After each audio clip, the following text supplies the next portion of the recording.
Skywatch.Ai insurance is on demand and anytime you need it. Check out the link below. How's it going? I'm Justin Davis. I've been riding electric scooters and electric skateboards for years now, and I review them right here on my channel. But what is it about these electric scooters across the country that are causing so many injuries? People are coming into ERs with head injuries and other traffic accidents. Recently, 2 men were killed in 30 days in the United States on these electric scooters. But we're going to take a look at the electric scooters designs, the popular ones out there. I'm going to show you a design flaw in a couple of those out there that could be fatal to the rider. And we'll take a look at a few other companies out there, and I'll show you what could actually help people a lot on the highway, and also some tips to keep yourself safe while riding your Lime scooter or any other rental scooter out there. Traffic in the US is getting more and more congested. There's a lot of really aggressive drivers on the highway, and people would like to avoid that.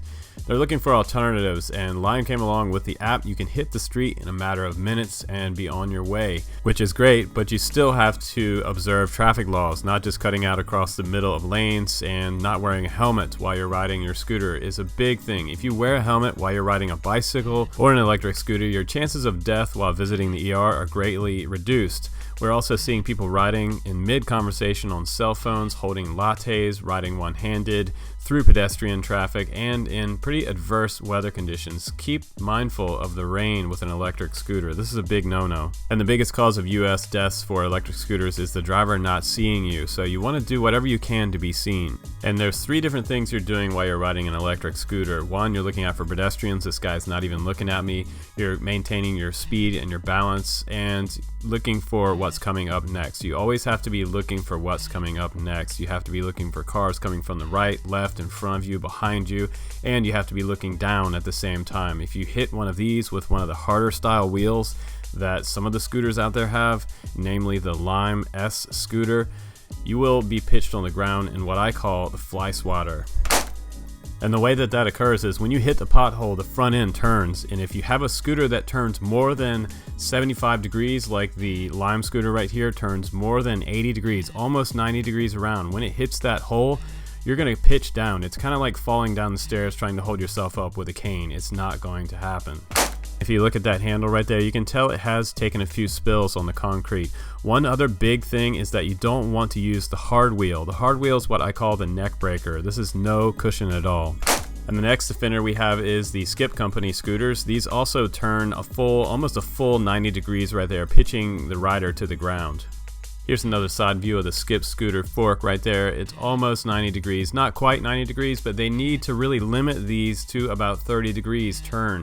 That's enough to make a turn. If you have this much turn, it will just pitch the scooter completely sideways, and there it is, full 90 degrees, and you're going to go straight down to the pavement and take a quick trip to the ER. And I got to give a thumbs up to the Skip Company though. Even though they have a turning radius of more than 80 degrees, they do have an inflatable wheel on there. That's very good because this is much more forgiving to the rider and less susceptible to cracks and potholes. And the winner of these 3, if you're going to rent a scooter out there, I suggest getting the Bird because the Bird has a locking mechanism on their front tire. This is from the M365 scooter. They just slap their label on these, and they are great on the street. They handle really well. They have a nice padded deck, and the biggest benefit to you is that locking mechanism on the front end. It won't pitch you to the ground half as easy as the other scooters with the hard wheel and with the 90-degree fork. It's really a disaster. They need to get rid of all of the scooters out there that are on the street. They need to bring them into their warehouses and fix them and put limiters on the front forks of their scooters to save their customers from falling on the ground. And this is just coming from someone who has tons of scooter experience. And look at this. This is another carbon fiber style scooter I have in my shop, and I have actually been pitched across a driveway doing about 20 miles an hour because this one goes in a full 360.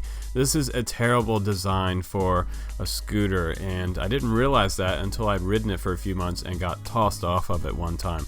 And that's how I learned that the 90-degree angle on these scooters is pretty much a trip to the ER, a broken arm, a broken neck, or something going very, very wrong for your daily commute. And honestly, this video is just for people who are renting electric scooters for the first time. Wear a helmet by all means. It's going to help you in the ER if you have to. Get rid of your earbuds. You don't need music while you're riding. Watch out for other people because they're not watching out for you at all. Get off your cell phone while you're riding a bike or a scooter. It's ridiculous. Watch out for these hard wheels because Lime needs to recall all of these hard wheels and the fact that they turn almost 90 degrees. is kind of a death wish for anybody riding a scooter. If you hit a pothole, bam, you're going on the ground. Like I said, the fly swatter is not a comfortable position on the pavement, so keep that in mind. You're going to go down quick. The best design out there right now is by Bird because it does have a travel limiter on the front fork and it's the most safest with the inflatable tires. Go slow, take your time, and be careful out there on your electric scooter. Thanks again for watching. I'm Justin Davis. See you on the next one. Please do subscribe.